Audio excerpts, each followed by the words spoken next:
North America has an epidemic. Now, you might think it's chronic disease, which we're seeing diabetes and a variety of other chronic diseases ramp up throughout North America. But I'm talking about something else, and this is an epidemic that faces executives, managers, frontline people, parents, single parents, marriages, children, in every industry, healthcare, legal, retail, everywhere. And this epidemic is burnout. We are more burned out as a society than we've been in recorded history. We hear about it constantly. People are stressed out to the max. They're visiting their physicians more because of fatigue. They're not sleeping well, and all of these other impacts that are causing a lot of damage both to them from a physical standpoint and a mental standpoint. What's causing this? Why are we burning out so much? We live in a society where we have access to everything. I had a car bring me here today. 20 years ago, only the rich and famous would do that, or they would take a taxi. I used a smartphone to be able to get me from where I live to this venue, so I didn't have to deal with traffic and the angst of all of that. We're burnout because we're being asked to do more at work. Ever since the recession from 10 years ago, most organizations have rebounded, but they didn't bring on additional people again. So most of us are working more than we did before. One of the big components of burnout that I've discovered is this thing. This is a wonderful device. I used this to get a ride this morning. You can use it to order food.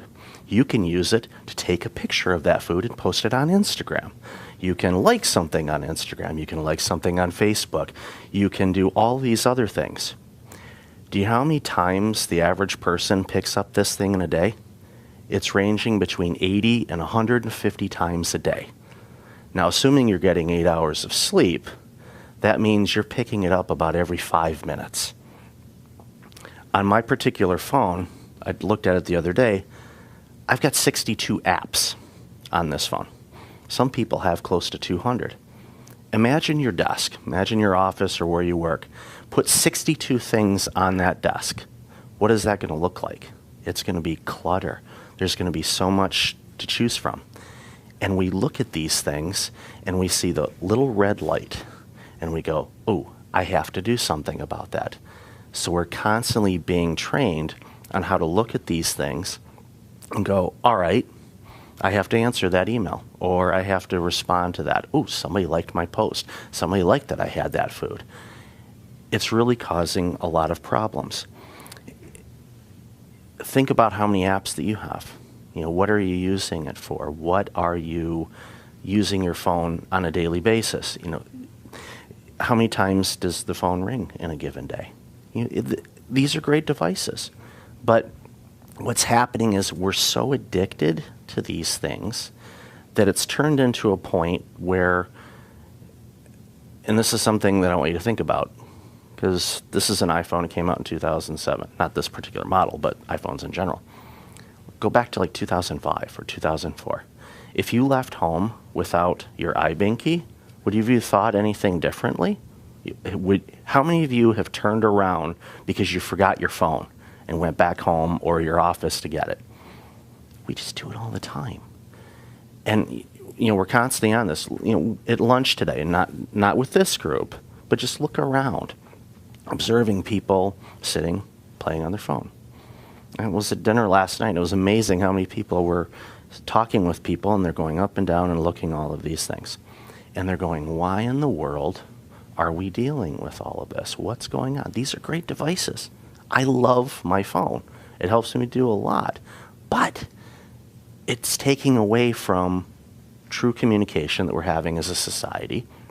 It's taken away from the deep work that each of us need to be doing, no matter what field we're in. And it's creating a lot of problems with communication, with our spouses, friends, families, because when we're communicating with them, are we actually talking with them, or are we texting them?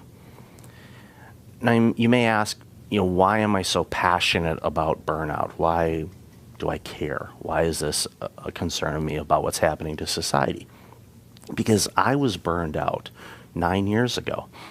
I was in a startup healthcare organization, and for 2 years I was in startup mode building things up, and I wasn't taking care of myself. And the real short summary of this is, over a year's time, from May 2009 to May 2010, the following things happened to me. I had a heart attack that should have killed me. I lost my job.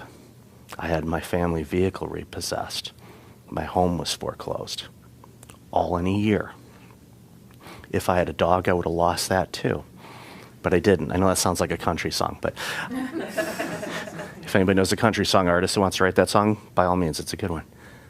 Why did all those things happen? Because I had burnout. I had burned myself out to the point where I wasn't taking care of myself. I wasn't making the right decisions at home or at work. And all of these things compounded and landed on me all at once. It was definitely a year of worst case scenarios. So I've rebounded from that. My life is awesome. I get to speak, I get to do all the things that I enjoy to do, and I get to talk to people about why it scares the hell out of me that people are burning out. Now, I'm not about to say, put away your smartphones and don't use them. They're great devices. But I am saying you need to have boundaries in your life on how you do what you do. Whether it's playing on your phone while you're at work, home, anything.